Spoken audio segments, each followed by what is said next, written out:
Everyone, welcome to Oil Gas Channel. That is the Oil and Gas Engineering YouTube channel.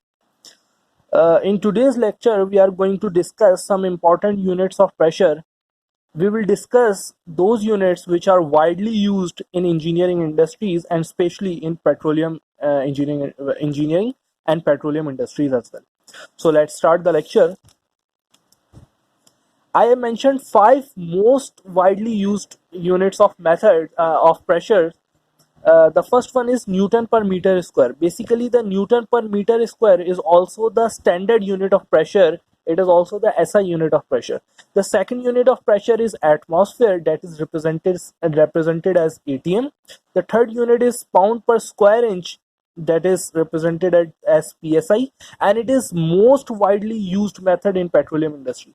The fourth one is millimeters of mercury, represented as mm of Hg, and the fifth one is torr. So these five units are most widely used in engineering industries and especially in petroleum industries. The point to remember here is that the millimeters of mercury and torr, these two units are equivalent to each other. We will discuss these units later on, but in this lecture our concern is PSI and ATM, because these two units are most widely used in petroleum industry. These are the topmost unit of pressure which are used in petroleum engineering as well as in petroleum industry. And the third one is millimeter of mercury. It is not as important as PSI and ATM, but we will discuss this unit in some further lectures. So let's discuss the relation between PSI and ATM. Here I mentioned the relation between ATM and PSI. ATM and PSI are the two important units of pressure. It is necessary to keep in mind that these two units are not the standard units of pressure, but they are widely used in industries. So I have mentioned here the relation between ATM and PSI. The ATM, one ATM is equals to 14.7 psi. This is the relation between ATM and PSI, and by using this standard relation, or simply this relation, we can convert the values of PSI into ATM or the values of ATM into PSI. Here I mentioned one example. In this example, it is demanded that to convert 200 psi into ATM. So PSI and ATM both are the units of pressure, so we can easily convert PSI value into ATM. So let's start the solution. Since we know that 1 ATM is equals to 14.7 psi, therefore if I want to calculate the value of 1 psi, then it becomes 14.7 ps 1 upon 14.7 ATM. The 14.7, this constant is multiplying here, so when it is shifted to this side, it will divide with 1, divided by 1. Okay, since this is the expression for the value of 1 psi, now we were asked to calculate the value of 200 psi. So if I want to calculate the value of 200 psi, I simply multiply both sides by 200.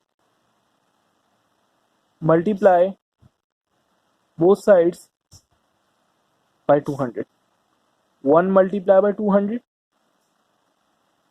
psi. So this value become 200 psi.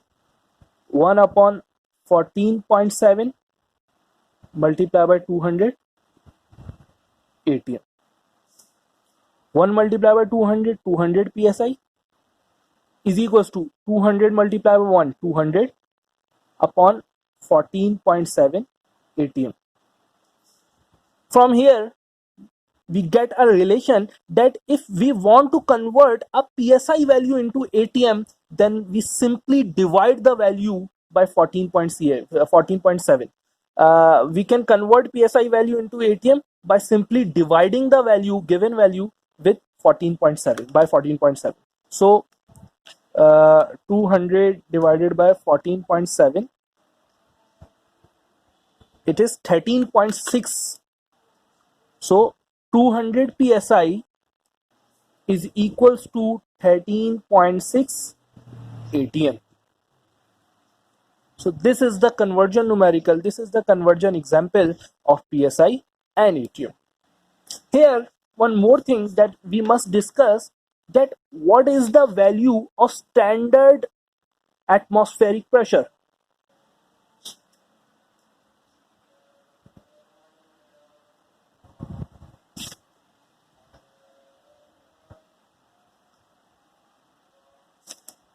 It is the standard atmospheric pressure, it is the standard environmental pressure. The value of this pressure can vary with altitude or with place to place, but the standard value for pressure, it is represented as PATM, atmospheric pressure of atmosphere. In ATM, its value is 1 atm. When we talk about its value in PSI its value is 14.7 PSI. When we talk its value in millimeters of mercury, its value is 760 millimeters of mercury. Or, as I told, that millimeter of mercury and torr are equivalent to each other, so we can also say that 760 torr.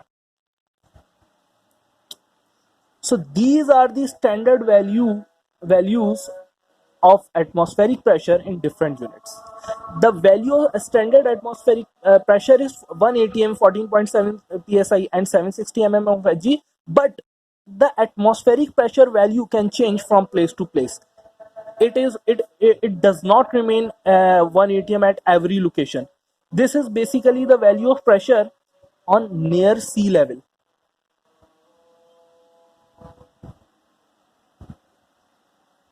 So when we goes high on altitude, like in Karachi, that is located on sea level, the value of atmospheric pressure will be 1 atm. But if we goes high towards Murray side or some northern areas, the value of pressure will reduce from 1 atm and may become, let's say for understanding, we can say it becomes 0.8 atm. So the value of psi varies with altitude. So this is the lecture about units of pressure. Thank you.